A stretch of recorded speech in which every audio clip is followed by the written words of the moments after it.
1964, Liverpool Football Club's first league championship of the modern era. It was the start of a quarter of a century of unsurpassed supremacy, as one Liverpool team after another strode majestically to one honour after another, rewriting the record books as the championship titles rolled in. In 1986, Kenny Dalglish, in his first season as player-manager, led the club to their first League and FA Cup double. But a year later, with Dalglish no longer playing regularly, and Ian Rush sold to Juventus, there were those who thought the plentiful years were over.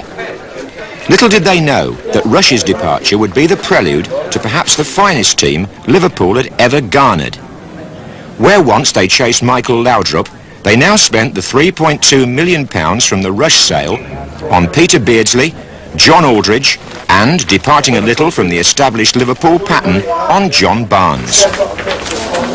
The Kop would take all three to their hearts, but on the eve of the 1987-88 season, that celebrated stronghold for Liverpool supporters looked like a building site. An old Victorian sewer had collapsed under the famous terrace, and Liverpool had to postpone their first 3 home matches.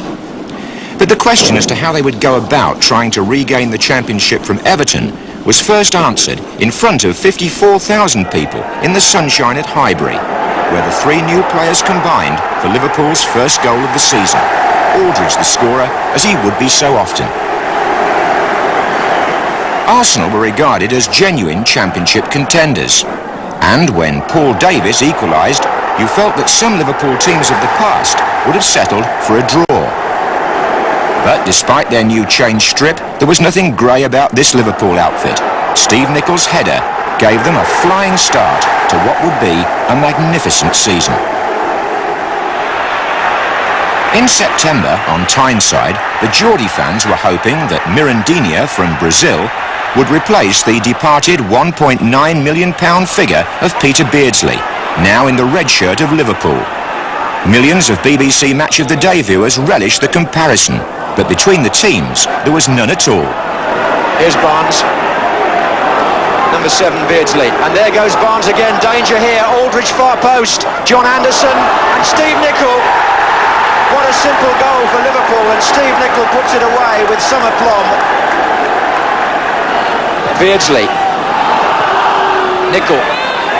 Lawrenson has now found room in the Newcastle penalty area. This is Benison. And here's Barnes. And Aldridge this time, 2-0. 38 minutes gone. Liverpool make it look so easy. Onside, Beardsley. Nicholls in the centre, completely unmarked as yet. There he is again. 3-0. Now Mirandinha, he's away, and Gillespie's trying to get to him, and a penalty. Gillespie on Mirandinha. Here's McDonald, put away well. 3-1, and hope for Newcastle. And Aldridge releasing Nicol on the far side, Beardsley in the middle. It's still Nicol, he's gone all the way, and that is the hat-trick. What a tremendous personal performance by the Liverpool number 4, the Scottish international. So who would stop Liverpool? Well, Queen's Park Rangers were the early First Division pacemakers, but when they came to Anfield in October, Liverpool knew that victory would put them on top. Aldridge pulling away at the far post. He got away from McDonald for a split second. Found Barnes. Barnes cross. Oh, great Johnston! Johnston scores, and this time it counts. Barnes with the kick. Handball, was it a falls in there? Penalty's been given. And Aldridge has a chance to maintain this remarkable sequence of his. And he drives it into the top corner, even though Seaman went the right way. Beardsley. And now Johnston.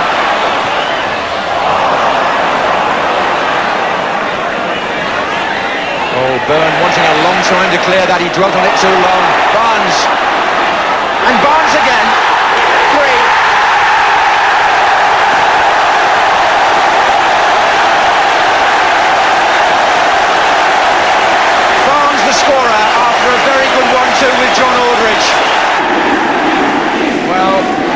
saying easy. It may be now. It wasn't for a long time.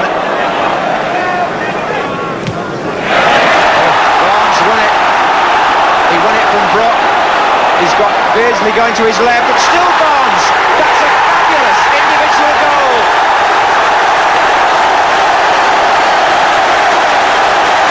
A brilliant goal by John Barnes to grace this sort of occasion. Barnes had not only been accepted at Liverpool, he was well on the way to becoming idolised. Here was a suitable platform for his wide and wonderful range of skills. Here too, an appropriate audience to give due appreciation to an original artist. One spectator in particular must have realised how wisely Liverpool had reinvested that £3.2 million, especially when they could field substitutes with the reputation of Paul Walsh and Mark Lawrenson. Within 24 hours of that victory, they'd added Ray Houghton to their role of internationals. By November, there was no room to spare whenever or wherever Liverpool were playing. Certainly not at Anfield on Derby Day for a contest of champions. Everton, their appetite sharpened by a Littlewoods Cup victory here 4 days earlier, were in no mood to lose their grip on the championship without competing in the keenest sense. Given against Reed. That's a nice reaction afterwards. The blue is in the red half. Wilson is being pulled by Nicol. Saved well.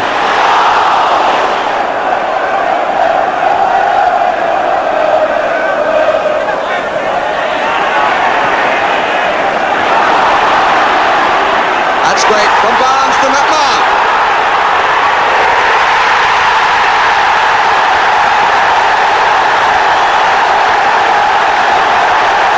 And where is the greatest delight? Among the participants, on the bench or in the crowd. It was a great ball by Barnes and a lovely run by Steve McMahon. Got past three players, the pass made the gap and McMahon found the finish.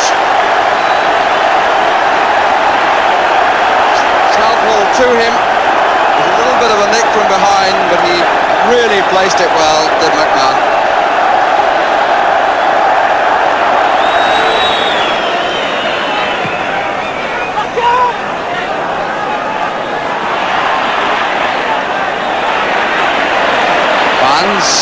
Oh, lovely back heel. McMahon, Aldridge, good challenge. Beardsley! Oh, that's a lovely goal. That's a lovely goal. No hesitation there. He really flashed at that. And it flew in. Oh, and he gets a kiss for it. From a man incidentally wearing a blue striped shirt. Look at this back heel. This is magnificent. McMahon, Aldridge makes the first run, number 8. He's challenged by Ratcliffe. And no hesitation at all on the part of Beardsley.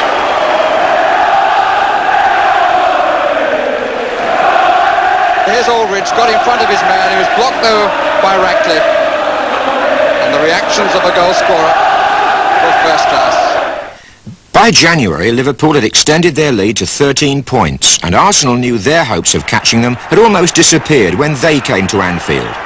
This match attracted a record worldwide television audience for a league game, and with Michel Platini in the stand, Liverpool produced 2 goals for anybody's video library. Winterburn. Adams was up, Gillespie's header out, Richardson shot back, and Hooper stretching, got a right hand to it, as Smith might have blocked his vision.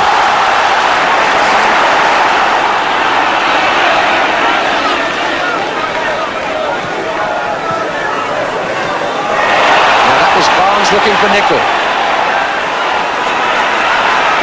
Barnes took on Caesar. Still Barnes, brilliant. Houghton couldn't convert. McMahon free in the way. Tony Adams only got a foot to it.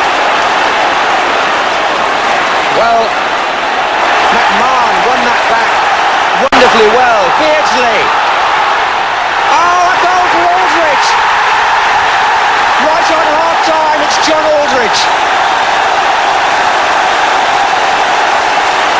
What about McMahon's contribution there? Absolutely fantastic.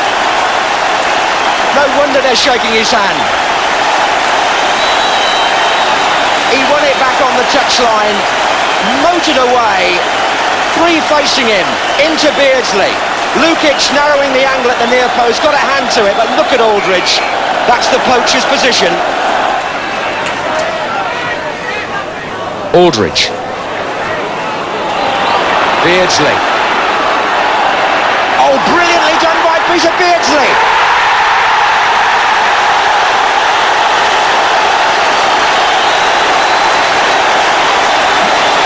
A goal designed to bring any ground to its feet.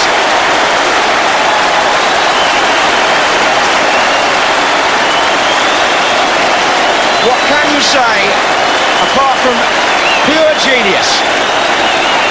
Beardsley took them all on, went round Michael Thomas, tricked the keeper, and made it 2-0 to Liverpool after 61 minutes. Now it was a question of whether Liverpool could match or better Leeds United's record of 29 games without defeat from the start of a First Division season, set 14 years earlier. With Liverpool one match short, their record in terms of games won and goals scored already looked superior to that of Leeds.